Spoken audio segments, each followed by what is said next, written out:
Hey everybody, this is Mace1370 back for another triple Gatecrash draft. Need to adjust my window a bit here. Let's see. Pop out our card. That's cart. There we go. Okay. So looking at this pack, which I believe is quite strong, we have a pretty useless rare. One of the best uncommons in the set, Truefire Paladin, is completely bonkers. Probably taking him.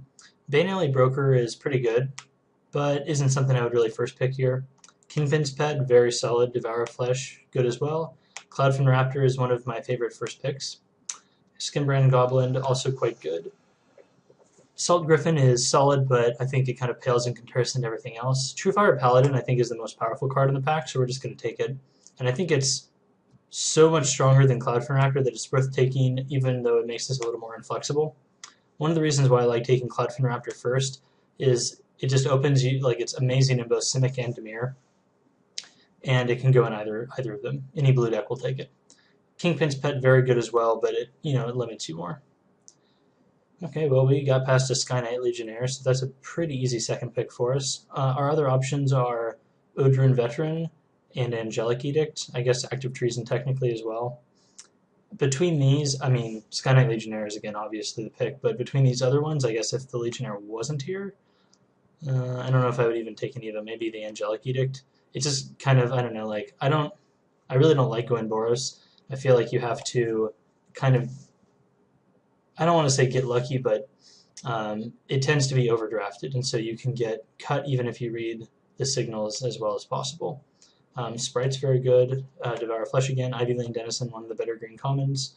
Smog Elemental is playable. He's not the best, but I mean, he has a 6-drop, and this is a fairly fast format. Okay, so we have two red-white creatures, so we could take Skinbrand Goblin, which is very good. We could take a Court Street Denizen, which is fine. Guardian of the Gateless is also very good. So I think this card is probably the most powerful, but we want our curve to be low, and taking a 5-drop, this is tough. Like, Skinbrand Goblin is actually pretty decent. My preference for not playing Boros is showing through. Well, so I guess probably not Court Street Denizen because we have a good decent to good 2-drop in the pack. So I think that one's out. Night Watch is out because we have a better 5-drop in the pack. So it's between these two. And I think we probably just take the 2-drop. It's kind of boring, but I think with Boros you just want to have the best curve you possibly can. Guardian is great, but yeah, we need 2-drops. And this also doubles as a trick, which is kind of nice. And then we get past this pack, which has a whole lot of nothing. There's Ripscale Predator and Night Watch. That's kind of it. There's a Ballistard Spy and a Death's Approach and a Sage's Denizen and a Gutter Skulk and a Throw Parasite. So that's a bunch of Dimir cards. I guess technically Orzhov could play many of those as well. Yeah, and this is kind of like, if I had taken the Guardian here, then I'm kind of stuck taking a 5 or a 6-drop. I guess between these I'd rather have the 5. Just to try and keep our curve low. Alright, well, that's a really late Basilica Screecher. Not really late. 5th pick, pretty late. It's looking like Boros may not be open. I could take a Foundry Street Denizen and just keep trying to force it. This is, again, one of the reasons why I kind of hate taking cards like Truefire Paladin first, even though I think they are correct to take first.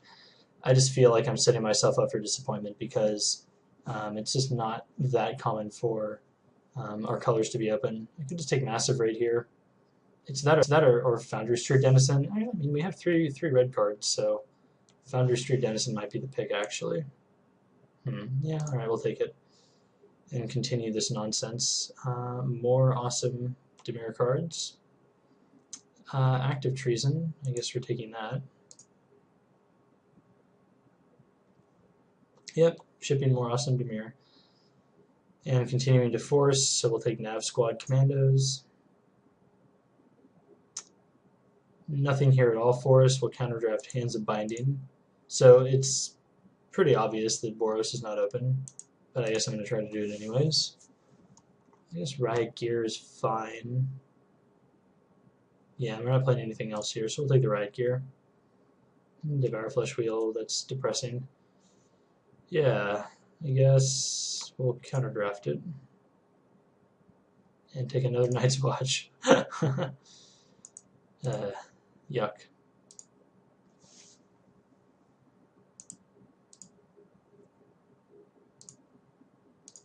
Yeah, this is pretty sad and depressing. Guess we're taking Ballestered Spy. And I guess a Mortis Strider here. So it's pretty obvious that we were supposed to be in Dimir, I think, given what we were past. So I guess maybe we can get a spectacular pack 2, and maybe enough Boros will be open in pack 3 that we can scrape together a decent deck. Okay, and we open nothing. We have Sacred Foundry and Martial Glory are basically our options. We also have Armored Transport, which I might just have to take here just to get enough creatures, because we only have 5 right now. I mean, I could just take this, and the Armored Transport could wheel. This is a fairly deep pack. I mean, there's nothing here for Boros, though, is the problem. Alright, well, we're going to take the Martial Glory and try and go big. Okay, another bad pack for us because there's a Madcap skills, and that's it. I mean, like, there's a Nav Squad Commandos, but we're not taking it. Yeah. Alright, well, we obviously cut to our left because Truefire Paladin is coming to us 3rd pick, so that's nice. I wonder if that Ember Beast will wheel. Probably not. I mean, yeah, it's very obvious at this point that we massively cut because no one is taking Boros to that direction, but problem is we're passing a lot of stuff and it's probably not going to wheel. Okay, that's a late Simic Manipulator. This card is pretty solid. I'm just going to take a Towering Thunderfist because we might need to play all of these janky 5-drops. It's a really late Drakewind Crassus. It's very possible that there's just multiple people on the table forcing Boros. I don't want to play Dutiful Thrall. It's literally just a 1/1 in our deck, so I guess I'll take Skullcrack even though it's not a real card.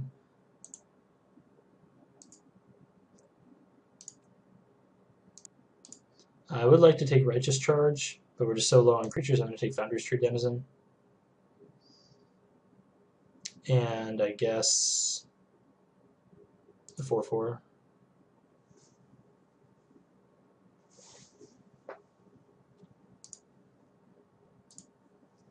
Okay, so yeah, as predicted, nothing is... Well, that was... The first 2 packs didn't have anything, so our chances of getting something on the wheel are pretty slim.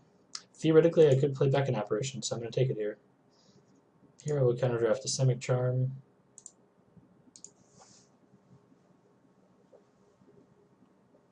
Yeah, this deck is pretty miserably bad.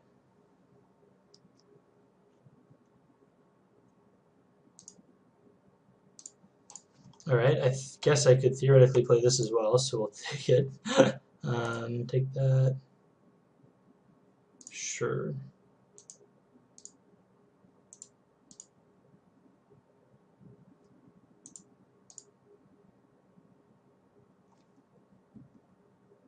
I guess it's good with our couple Truefire Paladins.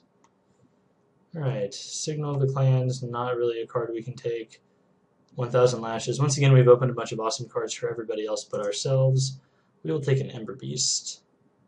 And probably not wheel anything, although maybe Aerial Maneuver.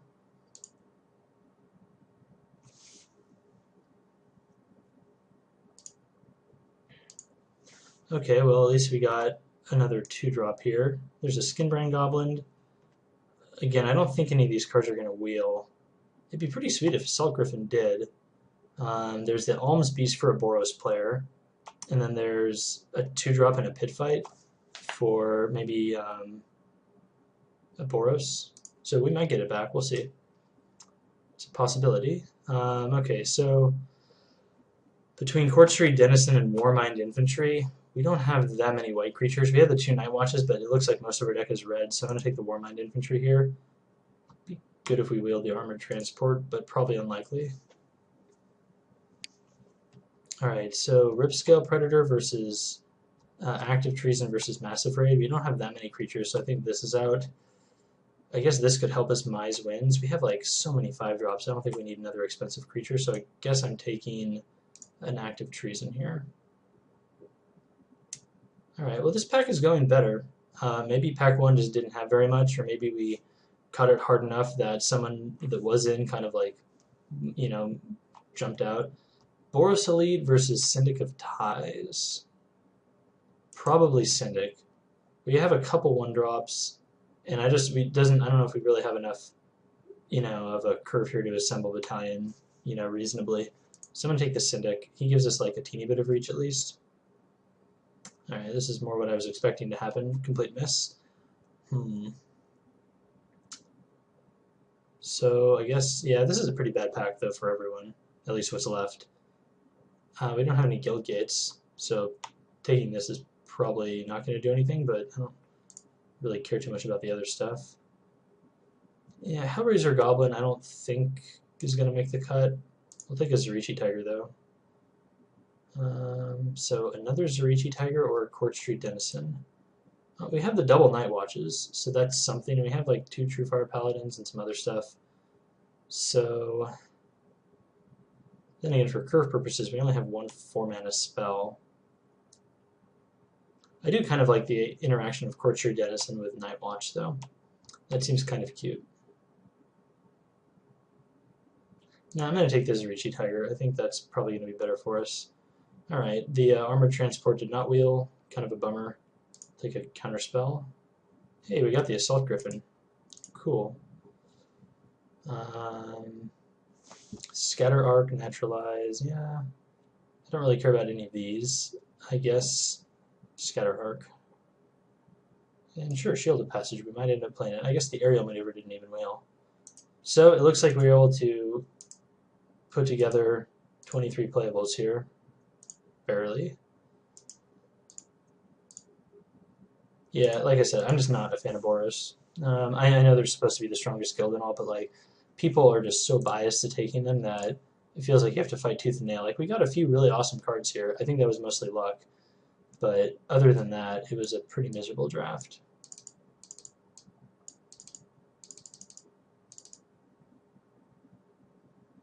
Yeah, since I got that Assault Griffin, I probably would prefer the Court Street Denizen, but oh well. Play these.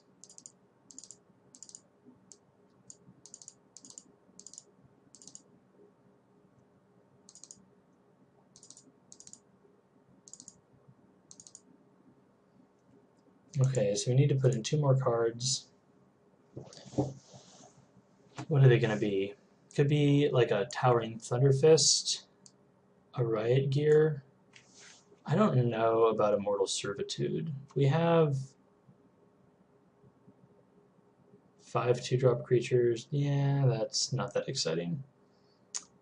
I guess Riot Gear could be playable in our deck, and then probably just Towering Thunderfist.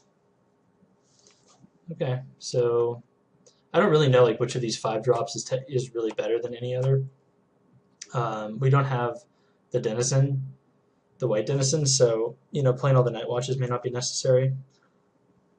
I guess you could even make an argument for putting this in instead of one of our guys, just because of these. But I think we have enough red stuff as it is. So we're going to run this and I guess try and luck Sacco in off of Active Treason. Yeah. 9-8 looks good to me. On to round 1.